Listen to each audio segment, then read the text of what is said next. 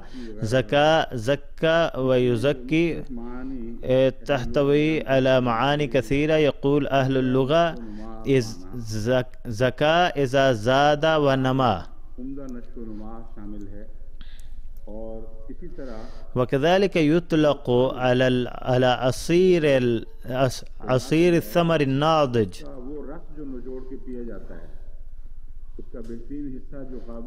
الطيب من كل شيء.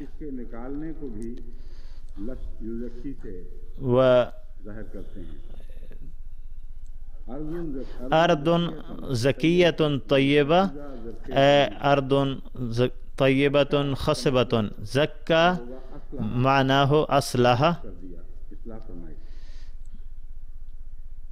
وفي المنجد نما وزاد وطهر وأصلح. فالمعنى لقد من الله على المؤمنين إذ بعث فيهم رسولا من أنفسهم يتلو عليهم آياته ويزكيهم.